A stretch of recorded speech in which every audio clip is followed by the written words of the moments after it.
Hello good morning friends. सुबह के 6:30 बज रहे हैं और मैं और मेरी बहन दोनों मिलके नाश्ता बना रहे हैं सबके लिए। और आज का नाश्ता बहुत जल्दी बन रहा है क्योंकि आज मेरी भाभी को हॉस्पिटल जाना है और उन्हें रात से लेबर पेन स्टार्ट है। तो यहाँ पे सारी चीज़ें हम लोग जल्दी जल्दी रेडी कर रहे हैं और यहाँ पे मैंने आटा भी लगा रखा है। सारी चीज़ें होने के बाद मैं दीदी के पास गई थी, वो मम्मी के लिए कपड़े निकाल रही थी और थोड़े से मेसी हो रखा है, माइंड मत करिएगा, अभी घर में बहुत ज़्यादा काम है।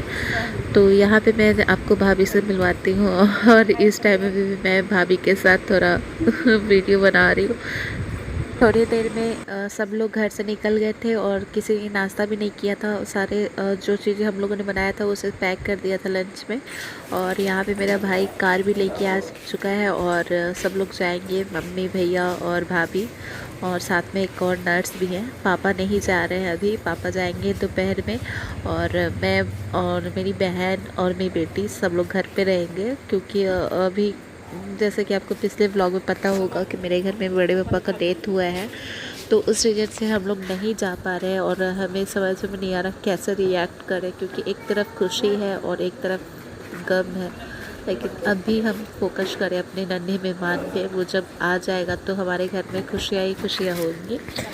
तो सब लोग जा रहे हैं और मैं जैसे कि अगर कोई बिहार में है तो बता दूं कि मैं क्रयगर में रहती हूँ और यहाँ से सासाराम सब लोग जा रहे हैं हॉस्पिटल। सासाराम में हॉस्पिटल फैसिलिटीज़ अच्छी है, वहाँ पे सारी चीज़ें अच्छे से हो जाएगी।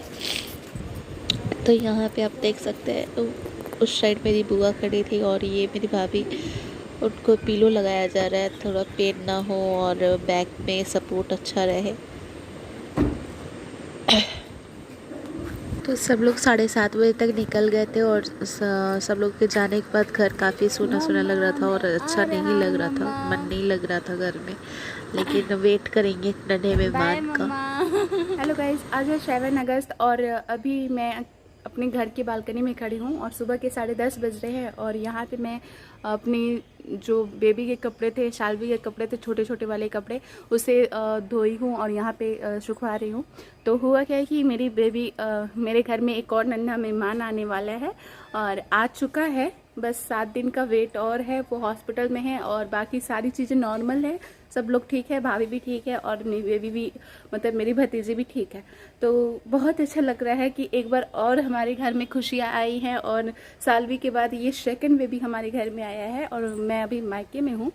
तो जैसे ही मैं समझ ही नहीं रहा मैं क्या बोलूँ, मुझे बहुत अच्छा लग रहा है कि मैं फाइनली बुआ बन चुकी हूँ और मुझे भी कोई अब बुआ बोलेगा, कितना प्यार से, मतलब बहुत ही दिल को खुशी मिल रही है। उसी दिन 7 अगस्त को भैया आए थे और जो भी बाबू के लिए कपड़े धोए थे मैंने उसे लेकर जाने वाले थे। और यहाँ पे सालवी अपने मामा को छोड़ नहीं रही थी और उससे बहुत थोड़ा फील हो रहा था कि उसके मामा थोड़े मतलब होते हैं ना, बच्चों को लग रहा था कि उसका कुछ चीज़ छिन रहा है या बट रहा है वैसे। तो वो मामा को बहुत प्यार कर रही थी और अपनी छोटी वाली बाबू से वीडियो कॉलिंग पे बात कर रही थी। दिन शाम को मैं ये वीडियो रिकॉर्ड की थी और शाम के बज रहे थे और जैसे कि आप मेरी हालत देख सकते हैं, मैं अभी बीमार हूँ, मुझे बुखार आ रहा है और साथ में बॉडी पेन भी बहुत ज़्यादा हो रहा है। कल शाम से ही मुझे हेडेक हो रहा था और बॉडी पेन हो रहा था, कमर में बहुत ज़्यादा दर्द हो रहा था।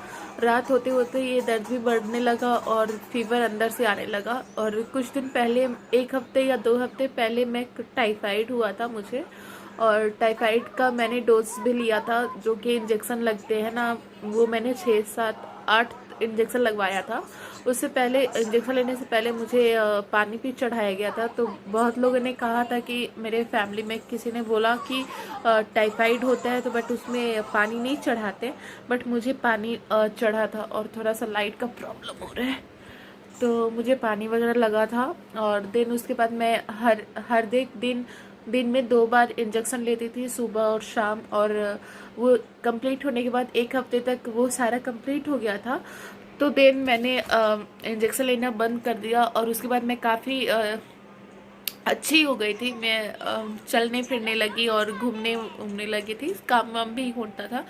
तो अभी कुछ दिन पहले ही मेरे घर में नन्हा मेहमान आया है और घर में थोड़ी बहुत अनहोनी भी हुई है। मेरे बड़े पापा का डेथ भी हुआ है और इसी बीच बेबी भी आई है और आज दोस्तों के ये दिन वाली मैं क्लिप को मैं डब कर बीमार रही भी हूँ क्योंकि पड़ी उस हूँ। दिन बहुत ज़्यादा तो तबीयत कहने ख़राब था का और मुझे मतलब समझ नहीं आ रहा था मैं ये क्या है बोलूँ और क्या बोल रही हूँ। तो उस दिन तो मेहमान भी आ गए थे तो भाभी नेक्स्ट डे लोग का मैंने ये डिस्चार्ज रिकॉर्ड किया। मिलेगा 12 या 13 अगस्त को मिल जाएगा। देन उसके बाद मेरे घर में एक और नई मेहमान आ जाएगी, छोटी सी मेहमान, बहुत ही क्यूट है वो। मैं आपको कभी दिखाऊंगी। और उसके वेलकम के लिए मैंने बहुत सारी तैयारियां की थी और कोशिश कर रही थी कि उसका जो वेलकम होना बहुत ही ज़्यादा अच्छा हो, ताकि वो जब बड़ी हो जाए तो वो देखकर खुश हो कि मैं कितना लकी, मतलब वो हमारे लिए लकी है।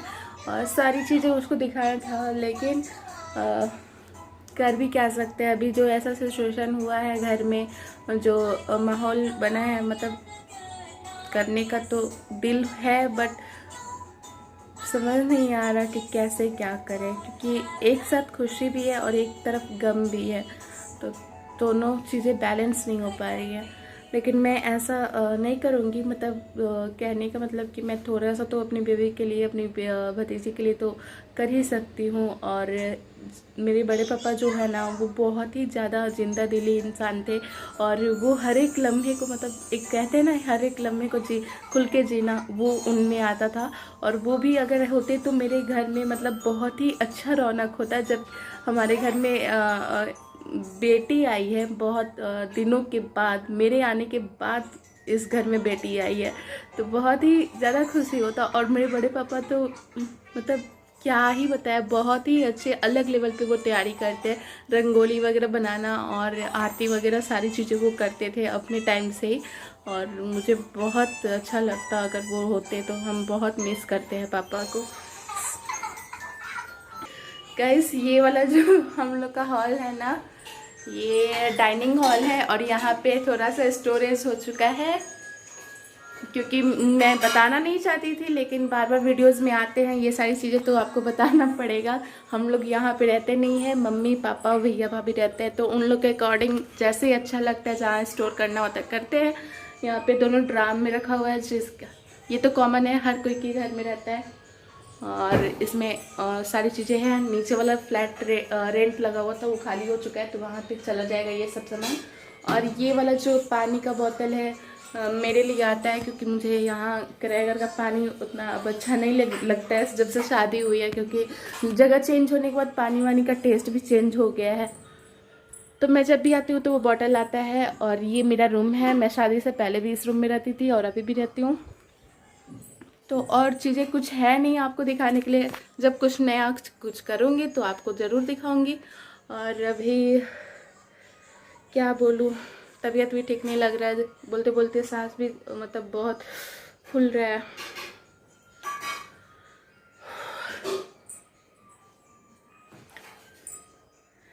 तो अभी उस वाले घर नहीं जा सकते, मतलब बड़े पापा के घर नहीं जा सकते। और हाँ, जब काम वगैरह बीत जाएगा तो मैं आपको वो चीज़ें भी दिखाऊंगी जो मेरे बड़े पापा का कोचिंग था, जहाँ पे वो क्लास लेते थे।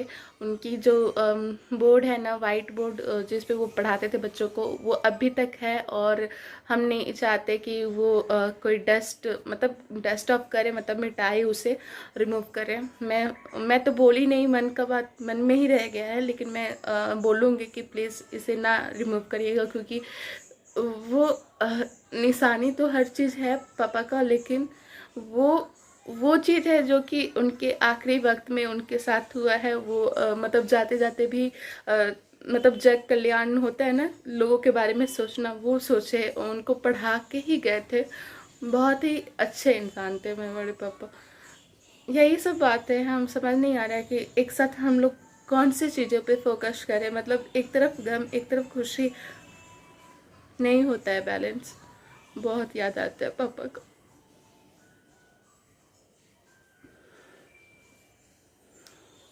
ओके, मिलती हूँ कल जब बेबी आती है तब, या फिर उसकी कुछ कुछ तैयारियाँ कर दूँगी। सोचा था कि जहाँ से एंट्रेंस है हम लोग के घर का, वहाँ से लेके अपने घर तक करूँगी, बट नहीं होगा, मज़ा नहीं आएगा, या फिर यूँ कहो तो अच्छा नहीं लगेगा। और थोड़ा सा उसके ही रूम में, बेबी के रूम में ही कुछ कर दूंगी जो उसे देखकर अच्छा लगे, कुछ दिन तक देखे, खुश हो। बैलून वगैरह तो उसे अच्छे लगते बच्चों को, बाकी अच्छा नहीं लग रहा। वी मिस यू पापा।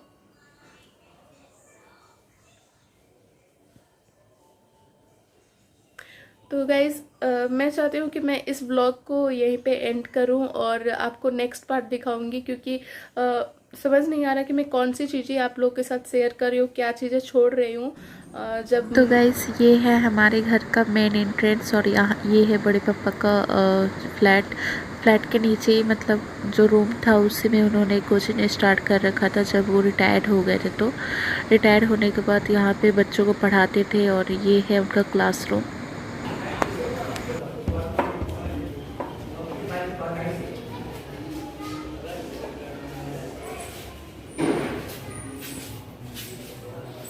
तो गाइस ये था मेरे बड़े पापा का क्लासरूम, और जो अपना आखिरी वक्त था उनका उस दिन का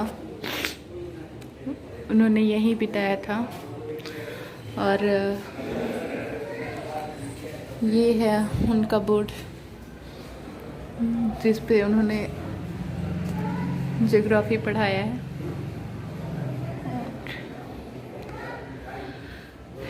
इस रूम में आने के बाद ऐसा लगता है कि जैसे पापा का प्रेजेंस अभी यहीं पर है, और यहाँ पे हर एक चीज़ उन्होंने बहुत अच्छे से किया था। ये वाली टेबल थी, ये वाली बड़ी सी टेबल थी जो बीच में ऐसे सेंटर में लगा हुआ था, और चारों तरफ से ये वाले चेयर लगे थे, और पापा वहाँ पे बैठते थे, और ये वाला बोर्ड इस साइड रहता था। तो ये सारी चीज़ें थी, और पापा ने अपने कोचिंग का नाम दिया था ये कुछ अभियाशिका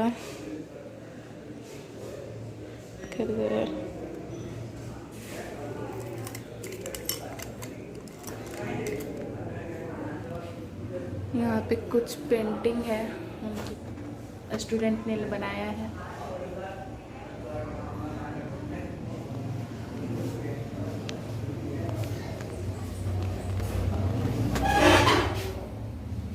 और यहाँ पे पापा का पोएम है।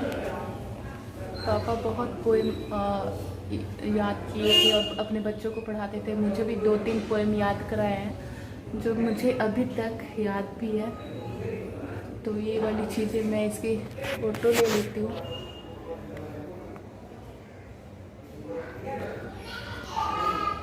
और कुछ इस टाइप से लाइट भी है, ये लाइट। और यहाँ पे उन्होंने भीमराव अम्बेडकर का फ़ोटोज़ लगाया है। और मेरी एक बार बातचीत हुई थी पापा से, बड़े पापा से। 1 मिनट पहले ये दिखा दूँ, ये भी इनके स्टूडेंट ने जवाहरलाल नेहरू का फ़ोटो बनाया है, पिक्चर बनाया। तो कुछ है। और यहाँ पे जो गेस्ट लोग आए थे उन लोगों के लिए ये रूम साफ़ किया गया था, और ये सारे गद्दे वगैरह लगाए गए थे। तो पापा भीमराव अम्बेडकर को बहुत मानते थे, और उनकी जो जीवन गाथा है उनको अपनी ज़िंदगी में लाते थे। मतलब उनसे सीखते थे, प्रेरित होते हैं ना जो बोलते हैं, इंस्पायर्ड थे। उनसे ही सीखा है कि अपने खाली वक्त में भी हम बैठने का नहीं, मतलब लोगों को अपनी ज़िंदगी देने का, मतलब अपनी एक नॉलेज से किसी की ज़िंदगी में रोशन करना, ये सारी चीज़ें उनमें थी। इस रूम में आने के बाद पापा का कमी थोड़ा कम हो जाता है, क्योंकि वो आखिरी वक्त में इस रूम में थे और इसी रूम में वो लास्ट क्लास लिए। देन पेंटिंग देखिए, ये इनके स्टूडेंट ने बनाया है। और ये वाला रूम है, यहाँ से निकलने के बाद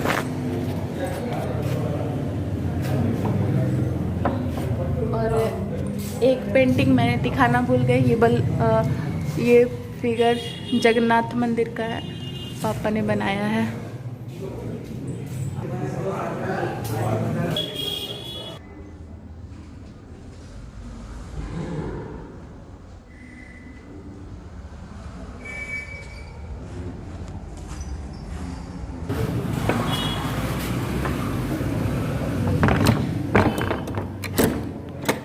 बेबी आ जाएगी तब से मैं ये व्लॉग स्टार्ट करूँगी। तो मिलती हूँ आपसे नेक्स्ट व्लॉग में। So till then bye and take care of yours and your family. So bye guys.